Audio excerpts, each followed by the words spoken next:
그런데 더 웃긴 것 중에 하나가 홍준표 대표가 이제 오늘이 마지막 그 페이스북이다. SNS를 접겠다고 하면서 쓴 글이 지금 파장을 또 불러일으키고 있잖아요. 자유한국당 내부에서 끝까지 가면서 이렇게 그 살생부가 홍준표발 리스트지 않습니까? 꼭지수로 따지면 한 8꼭지가 될 것 같은데 오늘 오전부터 여의도에서는 이게 누구인지를 맞추기. 푸나 대변인께서 한번 범주를 좀 한번 읽어주세요. 자, 고관 대작을 지내고 국회의원을 아르바이트 정도로 생각하는 사람.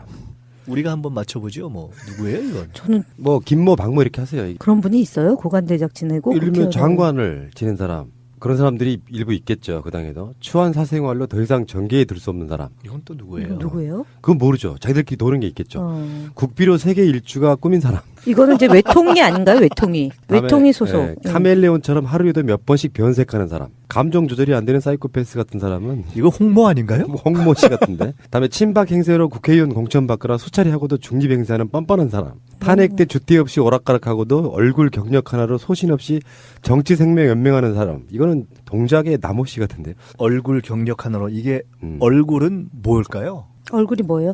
이미지 좋은 초선으로 가장하지만 밤에는 친박에 붙어서 앞잡이 노릇을 하는 사람. 이건 이제 초선 요 마지막 거는 나름 의도를 갖고 쓴 거네요. 초선들에 대해서 야 너네는 뭐가 다르냐 지금 그 얘기를 하고 싶어서 쓴 거예요. 대표직을 사퇴하고 나갈면서까지 통째로 내줬다 뭐 이런 식의 표현을 쓰면서 어그로를 끌었거든요. 어그로란 표현이 참 정치인한테는 참 정말 치욕적인 표현인데 근데 어저께 자유한국당 쪽 사람들한테 살생부가 돌았더만요. 그러니까 이미요? 문자가. 그러니까 뭐 홍준표 다음에 강효상 이런 사람들의 강효상 그다음에 여의도 연구원장 김대식 뭐 등등등 홍준표를 중심으로 한 쫓아내야 될 사람. 그게 자유한국당 의원들 사이에 문자가 도니까 여기에 대한 반격 같은 거예요.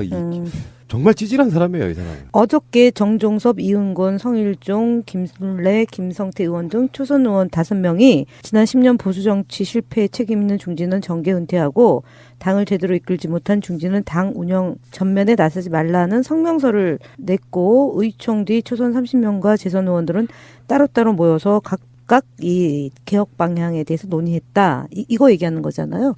지금 홍준표 대표에 대해서도 정계 은퇴 등 뭐 전면에 나서지 말라는 거하고 그다음 김무성 전 대표를 겨냥한 걸 수도 있잖아요. 이거는 그렇겠죠. 당 대표나 또는 차기 대선 그러니까 특히 자유한국당도 당대표 경선이 다음번 총선 공천권을 쥐는 당대표가 되기 때문에 그 알량한 밥그릇에 그 머리들이 대고 지금 이제 경쟁 국면에 들어간 거잖아요. 이분들이 얘기하는 것처럼 10년 동안 정치를 제대로 하지 않았거나 중진 이러면은 초재선이 당을 이끌고 가겠다라는 것밖에 해석이 안 되는데 초재선이라고 다를 거 있나요? 자유한국당이 초재선이라고. 그동안 문재인 정부 들어서서 당내 개혁을 좀 했어야 되잖아요. 자유한국당이. 근데 그런 건 전혀 안 하고 저희 더불어민주당을 공격할 때 공격하는 그 소위 병풍의 역할을 했던 분들이 지금 20대 국회의원 초선 의원들이라고 본다면 중진은 중진대로 정치를 할 이유가 없고 정계 은퇴를 해야 된다고 하면 초재선 중에 이런 상징적인 일을 할 만한 인물이 있는 것도 아니란 말이에요. 그래서 결국은 아까 얘기했던 것처럼 자유한국당은 제가 볼 땐 전당대회도 제대로 치르지 못하고 바른미래당과 이제 그 소위 이합집산 정계 개편에 대한 그 얘기부터 나오지 않을까 그렇게 한번 조심스럽게 예측을 해볼 수 있겠습니다. 내가 모든 책임을 지고 대표직을 사퇴하겠다고 나갔을 때 끝나야 되는데 또 살생부가 돌고 부글부글 하니까 또 페이스북에다가 마지막이라고 글 쓰고 또 분명히 또 누군가가 또 어떤 식의 공격이 들어오면 PS 추신해갖고 또 쓰고 이런 방식으로 끝내니까 이 사람들이 좀 깨끗하지 못하다 이런 느낌이 주는 거고요. 책임을 지겠다고 말했다는 건 모든 공격이랄까 자기에 대한 비난 비판을 감수하겠다는 뜻이거든요. 책임을 지겠다고 해놓고 또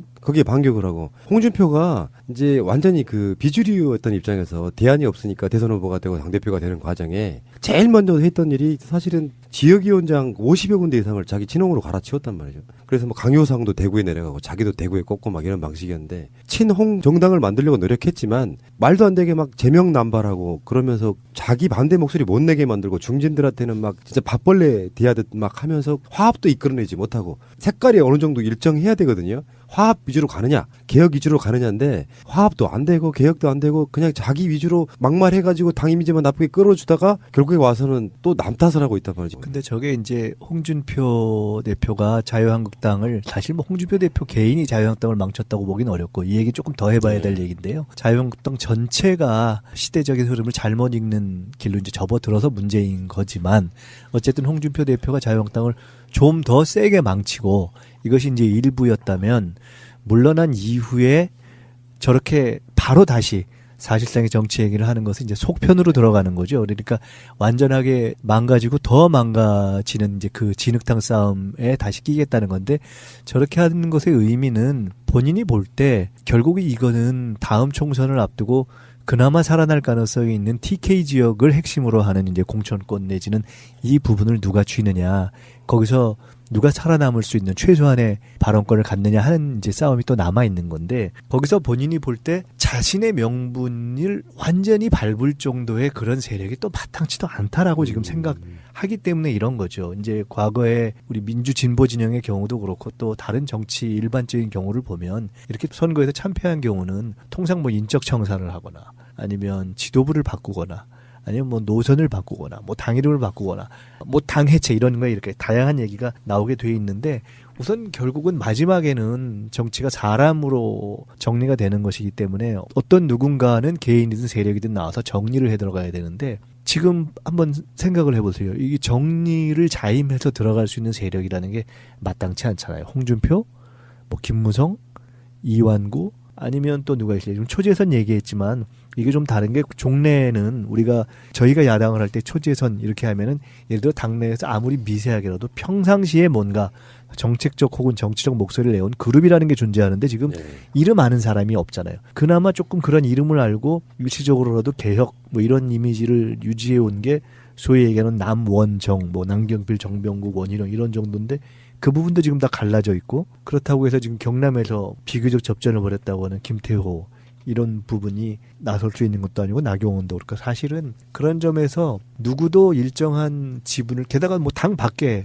누가 있는 것도 아니잖아요. 뭐 잠재적 가능성인 누구? 김황식, 황교안 이게 전혀 답이 안 나오기 때문에 이것이 어차피 대안 없는 진흙탕 개싸움이 될 가능성을 보고 홍준표 대표는 또 한 번 저렇게 발을 담그는 것이 아니냐. 이것까지 생각을 하면 그 다음에 과연 자유한국당의 미래가 어떻게 되고 전당대회가 어떻게 될 것인가 하는 것에 대한 예측을 하는데 조금 참고가 될 것 같아요. 지금 자유한국당은 사실은 죽을 날짜 받아놓은 일종의 시한부 환자 같은 상태인 거잖아요. 이 병을 나을 만한 방법도 없는 상태에서 남북 정상회담이라든지 뭐 복지라든지 하는 부분에서 예전처럼 반대를 위한 반대는 못하지 않겠습니까? 이 정도 되면은? 저는 큰 틀에서 보면 자유한국당이 이제 자신들이 소위 얘기하는 뭐 건강한 보수, 새로운 보수, 뭐 신보수주의 이런 거에 가치와 노선을 새로 정립하느냐 못하느냐 이런 건 이제 본인들의 문제고 그걸 떠나서 그 내에 있는 스펙트럼이 어떻든지 간에 모두 다 인정하는 것은 우리가 조금 과하게 발목을 잡은 거 아니야? 또 남북회담 하는 거 그것까지 너무 국민들이 괜찮다고 내 시비 거는 거 아니야? 라는 것은 그쪽에서 심지어 이완구 뭐 이런 분들까지도 다 인정을 하는 바기 때문에 저는 정상적으로 지금 살아남으려면 저쪽에서의 가장 큰 지금 문제는 너무 의석이 많다는 것이 문제인 그렇죠. 거예요. 비만이죠, 비만. 왜냐하면 어쩔 수 없이 아무리 잘못했다고 해도 원내에서는 야당으로서 일정한 각을 세워야 되는데 그러면 선택할 수 있는 길은 일정한 협조를 하면서 정말 이것이 괜찮다라는 얘기가 나올 때 이야기를 하는 정도의 협조적 야당의 길을 우선 가면서 나름 좀 장기적인 활로를 모색하거나 아니면 더 세게 싸움을 해서 그때그때 아주 뭐 세게 각을 세우거나 하는 건데 그 후자의 길을 누구도 선택하고 주장하기가 참 그렇죠. 만만치 않을 거예요. 그래서 상당히 고통스러울 텐데 그러나 또 한편으로는 그런 원내에 상당수가 있다는 것 때문에 결속은 유지하면서 그러나 너무 강하게는 가기 어려운 이런 정도가 비교적 생존할 수 있는 현재로서의 길이라고 봐야 되겠죠. 그런데 이제 그렇게 안 하려고 하는 소리가 나올 수 있겠지만 글쎄 그건 쉽지 않을 것 같아요. 이제 저희가 130석이고 민주평화당이 14석인데 바미당의 비례대표로 있으면서 이중 행동을 하고 있는 분이 3분 계시잖아요. 그다음 정의당이 6석이고 무소속이 4석이라서 토탈 157석인데 그동안은 바미당과 그 자유한국당하고 민평당이 공동으로 야당의 전선을 형성했는데 제가 볼 때 민평당은 그렇게 못할 것 같습니다. 앞으로는. 왜냐하면 이번에 호남에서 특히 전남에서 기초단체장이 민평당 소속이 3번밖에 안 됐잖아요. 전북에서 2석, 그래서 호남에서 5석인데 그걸 갖고 바른미래당보다는 기초단체장이 더 수가 많기 때문에 우리가 뭐 덜 실패했다라고 얘기하는 거는 그냥 하나만한 소리고. 근데 호남의 정서는 제가 하나 알려드릴게요. 네. 어차피 이들 민주당하고 합칠 거잖아. 이 정서예요. 그거는 민평당의 후보가 지역에서 활동을 열심히 해서 평판이 좋으신 분. 그러니까 뽑힌 건데 네. 그러니까 뽑아주면서도 심리 기저에는 어차피 니들은 민주당이잖아 이런 느낌이 있어요. 뭐 선거운동도 그렇게 했다고 이제 제가 말씀드린 거는 그래서 어쨌든 전체 의석의 분포도가 지방선거 이전에는 민평당과 바른미래당과 자유한국당이 궤를 같이 하는 행보를 걸었지만 이번 지방선거 끝나고 나서 민평당은 그런 행보를 하기가 매우 곤란할 거다. 그러면은 본인들이 이제 눈앞에 총선이 있는데 기초단체장이 그나마 본인들이 갖고 있었던 지역의 경우는 그 힘을 바탕으로 해가지고 다음 총선에 그럼 기지개도 펼만했는데 지금은 이번 지방선거 때 거의 싹쓸이 당했기 때문에 여하튼 민주평화당은 자유한국당과 바미당과 협력보다는 저희 더불어민주당과 같이 뭔가를 하려고 하는, 제가 볼 때는 특히나 지금 자유한국당, 바미당이 헤어나올 수가 없는 상황이 당분간은 더 지속되는 것이 아니냐. 그러면 잠깐 자유한국당 또 바른미래당, 뭐 민주평화당까지 포함해서 뭐 안철수까지 포함할 수 있겠어요. 요 각각이 소위 지금 이제 언론에서는 선거 끝난 이후에 이른바 뭐 야권의 정계 개편이 일어나는 거 아니냐, 각 당은 뭐 해쳐 모여하는 거 아니냐 등등등 여러 가지 얘기가 나오잖아요. 아주 압축적으로 이것이 어떻게 될 거라고 보는가 하는 걸 이 시점에서 한번 예측해 보는 건 재밌을 것 같아요. 그쪽 입장에 생각해 보면 역사상 참패를 한 건데요. 여론조사라는 게 뻔히 나오고 있는데 이미 여론조사 같은 걸로 바른미래당이나 자유한국당이 참패할 거라는 건 이미 예상된 건데 뭘 기대를 걸고 나와가지고 출구조사 보겠다고 나오는 그 꼬락서니가 안 앉아 있을 수는 없으니까 나온 거죠. 안 앉아 있는 게 맞는 거죠, 국민에 대해서. 그 정도로 정치에 대해서 뭔가 어쩌면 정치인들이 가장 무지몽매하구나. 우리는 그냥 객관적으로 느꼈을 때 그거 빼고 나오는 게 다 좋다고 하는 그 논리예요. 지금 그런 이 상황을 목도했다는 건 뭐냐면 정치 세력으로서 사실은 의미가 없는 거거든요. 기울어진 운동장이 아닌 이상에 있어서 정상적인 투표 행태에서는 사실상 한 표도 못 받는 거라고 볼 정도로 참패를 당한 거라고 보면 이 상태에서 이 사람들이 뭘 할 수 있겠어요. 그러니까 자유한국당이 잘 되려면 내부적으로 지지고 복구를 계속 해야 돼요. 앞으로 선거가 오래 남았기 때문에 쟤들 정말 속 시원하게 싸운다 싶을 정도로 싸워서 뭔가 자기들끼리 결을 딱 맞춰야지 조용히 수습하려고 하면 반성의 의미도 없다고 생각하거든요. 다음 총선 때까지 당을 분당했다가 합치는 한이 있더라도 뭔가 정말 소리나게 싸워주지 않으면, 그러면서 혁신되지 않으면 안 되는 그 과정까지 왔기 때문에 이건 백약이 무효이고 평론이 무효다 싶을 정도로 전 상황을 보고는 거거든요.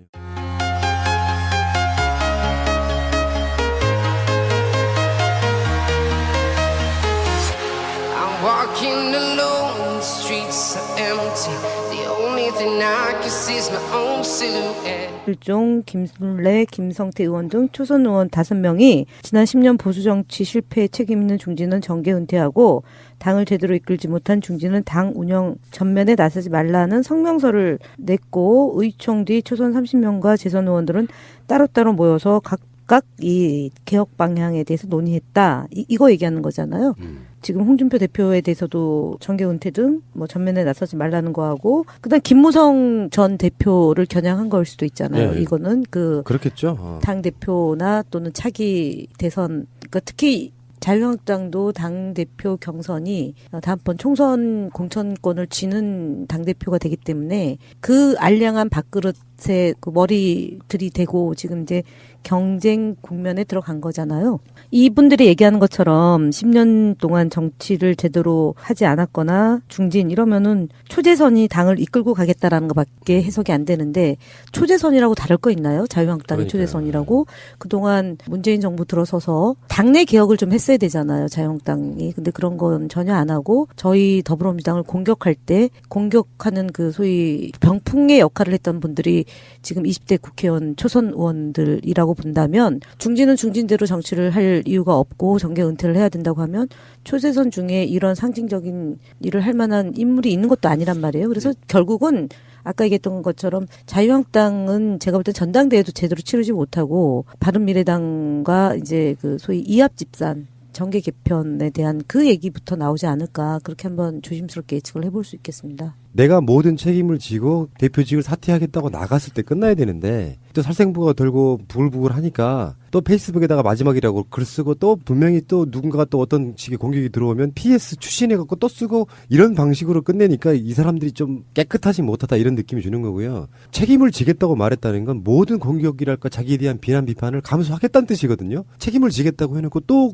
거기에 반격을 하고 홍준표가 이제 완전히 그 비주류였던 입장에서 대안이 없으니까 대선 후보가 되고 당대표가 되는 과정에 제일 먼저 했던 일이 사실은 지역위원장 50여 군데 이상을 자기 친홍으로 갈아치웠단 말이죠. 그래서 뭐 강효상도 대구에 내려가고 자기도 대구에 꽂고 막 이런 방식이었는데 친홍 정당을 만들려고 노력했지만 말도 안 되게 막 제명남발하고 그러면서 자기 반대 목소리 못 내게 만들고 중진들한테는 막 진짜 밥벌레 대하듯 막 하면서 화합도 이끌어내지 못하고 색깔이 어느 정도 일정해야 되거든요. 화합 위주로 가느냐 개혁 위주로 가느냐인데 화합도 안 되고 개혁도 안 되고 그냥 자기 위주로 막말해가지고 당 이미지만 나쁘게 끌어주다가 결국에 와서는 또 남 탓을 하고 있단 말이죠. 근데 저게 이제 홍준표 대표가 자유한국당을 사실 뭐 홍준표 대표 개인이 자유한국당을 망쳤다고 보기는 어렵고 이 얘기 조금 더 해봐야 될 얘기인데요. 자유한국당 전체가 시대적인 흐름을 잘못 읽는 길로 이제 접어들어서 문제인 거지만 어쨌든 홍준표 대표가 자유한국당을 좀 더 세게 망치고 이것이 이제 일부였다면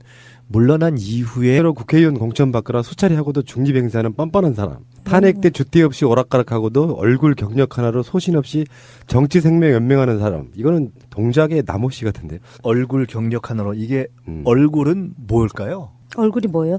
이미지 좋은 초선으로 가장하지만 밤에는 친박에 붙어서 앞잡이 노릇을 하는 사람. 이건 이제 초선 요 마지막 거는 나름 의도를 갖고 쓴 거네요. 초선들에 대해서 야 너네는 뭐가 다르냐 지금 그 얘기를 하고 싶어서 쓴 거예요. 대표직을 사퇴하고 나갈면서까지 통째로 내줬다 뭐 이런 식의 표현을 쓰면서 어그로를 끌었거든요. 어그로란 표현이 참 정치인한테는 참 정말 치욕적인 표현인데 근데 어저께 자유한국당 쪽 사람들한테 살생부가 돌았더만요. 아, 이미요? 문자가. 그러니까 뭐 홍준표 다음에 강효상 이런 사람들 강효상 뭐 그다음에 여의도 연구원장 김대식 예. 뭐 등등등 홍준표를 중심으로 한 쫓아내야 될 사람. 그게 자유한국당 의원들 사이에 문자가 도니까 여기에 대한 반격 맞불. 같은 거예요.